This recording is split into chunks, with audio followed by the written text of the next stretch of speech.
Bonjour, chers amis, j'espère que vous allez bien. Aujourd'hui, on va essayer de vous présenter l'histoire de Juha. Donc, c'est une série des histoires de Juha. Donc, on va commencer par Juha et le gouverneur. Avant de commencer, je vous invite de s'abonner sur ma chaîne et d'activer le bell de notification pour recevoir toutes les vidéos. Allez-y, on va commencer. Juha était l'ami de Issa depuis leur plus tendre enfance. Mais lorsque ce dernier est devenu gouverneur et l'un des plus riches notables de la ville, il ignore son ancien ami afin de ne plus le reconnaître. Cela vexe énormément Juha. C'est sa femme qui dirige la ville. Issa n'y connaît rien en matière de gouvernance. Il est plutôt commerçant, lui disait-il à ses amis. Les propos de Juha arrivent au gouverneur et le met dans une grande colère.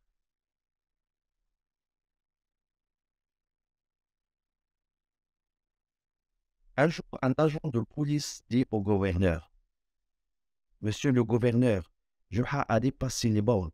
Il faut absolument qu'il soit puni. Qu'a-t-il dit de nouveau ce vaurien?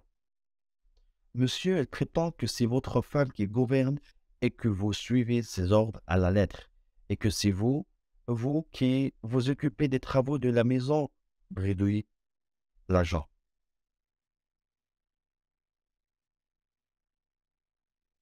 Ma patience a pris fin.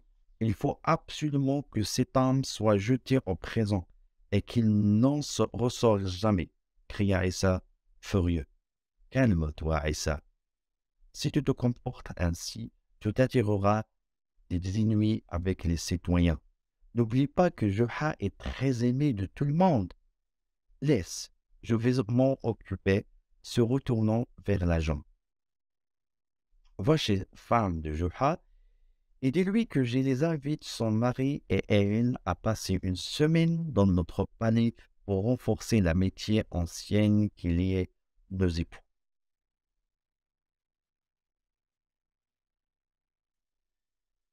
Mais tu es folle, ma chère épouse. Comment veux-tu les recevoir chez nous, après tous les propos malsains qu'il a dit à mon rencontre?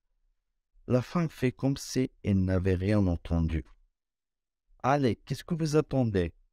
Allez les prévenir et dis-leur que je les attends demain matin, dit-il à l'agent. Aussitôt dit, aussitôt fait. L'agent se rend chez Juha, ce dernier lui demande d'un ton moqueur. Je vous en conjure, dites-moi, qui fait la lessive? Est-ce ou sa femme?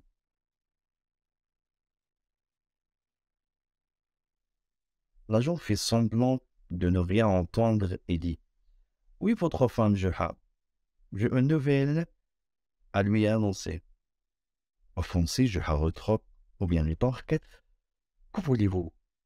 Et si c'est moi l'homme, c'est à moi qu'il faut parler. Ce n'est pas comme vous, comme chez votre gouverneur. Juha, il faut absolument que je vous parle et seul. C'est très important. Continue l'agent sur un ton très sérieux. Il se met donc à l'écart. L'épouse du gouverneur, lorsqu'elle a appris que vous vous connaissez depuis votre enfance, a décidé de vous inviter à venir passer une semaine dans son palais, histoire de sceller votre amitié, chuchote-t-il à l'oreille de Juha. Juha ne croit pas ses oreilles. De nombreuses questions lui traversent l'esprit. Méfiant, il en parle à sa femme. C'est bien, c'est une femme bien bonne. Il souhaite sûrement que vous renouiez ensemble, lui répondait-il confiante. Comme convenu, Juha et son époux se présentent au palais où ils sont chaleureusement accueillis.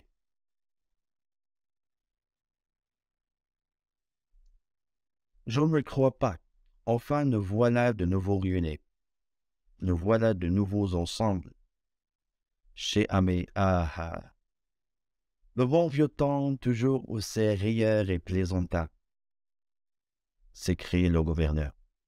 Juha ne comprend rien, il commence à regretter tous les mauvais propos qu'il a dit à l'encontre de son ami.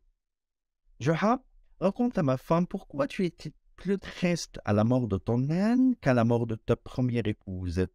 Juha se mit à rire. Ah bien, à la mort de ma femme, pour me consoler, mes voisins m'ont promis de m'en trouver une. Le bel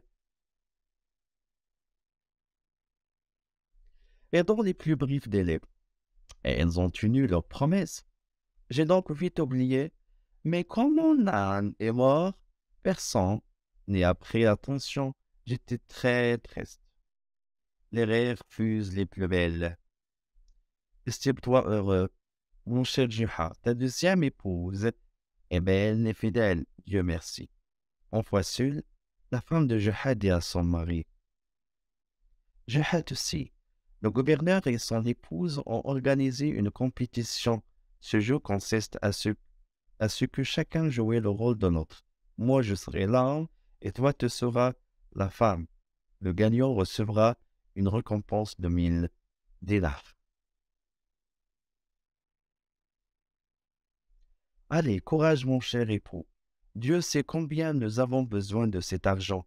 De moment que c'est un jeu, que nous serons à l'intérieur de palais et que personne ne vous ou bien ne nous verra, je les crois ou bien je n'y vois aucun inconvénient. Juhat se déguise donc en enfilant les habits de sa femme et on lui apporte la farine, le linge sale, les légumes, les poulets qu'il fallait nettoyer. Allez, Juhat, c'est à toi. Fais-nous de bons pains.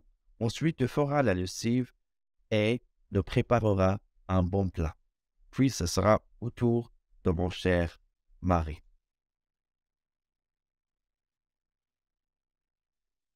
Le gagnant sera celui qui fera tout cela en un minimum de temps, explique la femme du gouverneur.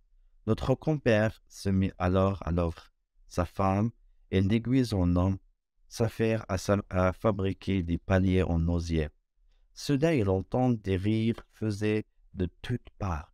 C'étaient les habitants de la ville qui avaient été spécialement invités par le gouverneur pour se moquer de Juha et le millier. Ah bien, Juha, les habits de ta femme te vont. On sait maintenant que fait les travaux ménagers à la maison. Tu nous as bien, espèce de vaurien.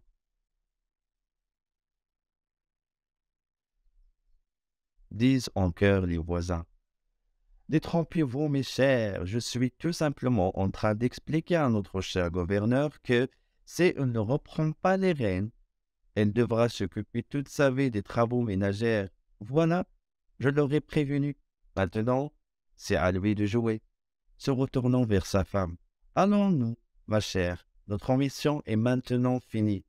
Nous avons fait ce qu'il fallait nous faire. Avant entendu. Salut, salut. Juha s'en va donc avec ses concitoyens, convaincus de sa bonne foi. Le gouverneur lui brouillait sa colère. Son plan avait échoué. Nous arrivons à la fin de cette histoire, mes chers amis. J'espère que vous avez bien plaisanté.